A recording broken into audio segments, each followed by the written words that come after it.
ጃክማ በመውደቅ ተስፋ ለመቁረጡን ከገለጸላቸው በኋላ አሊባባን እንዴት እንዳቋቋመ አውግቷቸዋል። ከ20 ዓመታት በፊት አሊባባን እውን ለማድረግ ሥራ በምንጀምርበት ጊዜ ምንም ገንዘብ አልነበረኝም።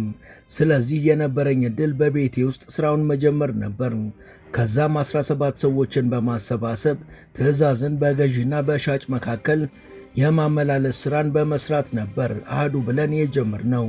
ያ ጅምራችን አሁን ላይ ያለው ደረጃ ለመድረስም በርካታ መታለፍ የነበረባቸው ጉዳዮች ነበሩ። እነዛ ጉዳዮች በርካታ የሕይወት ተሞክሮዎችንና ትምህርቶችን ሰጥተውኛል። ከሕይወት ተሞክሮዎች መማር የጀመርኩት ገና የአንደኛ ደረጃ ተማሪ ሆኜ ነበር።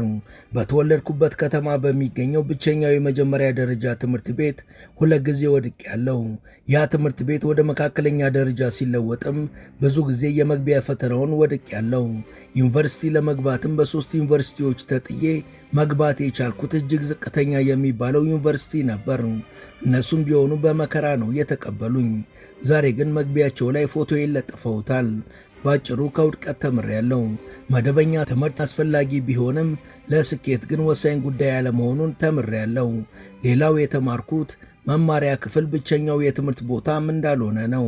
ለምሳሌ 12 ዓመቴ ላይ ወዳደኩበት ከተማ የአሜሪካው ፕሬዝዳንት ኒክሰን ከመጣ በኋላ በርካታ ቱሪስቶች መምጣት ሲጀምሩ ነው እንግሊዘኛ ቋንቋን ለመጀመሪያ ጊዜ የሰማሁት።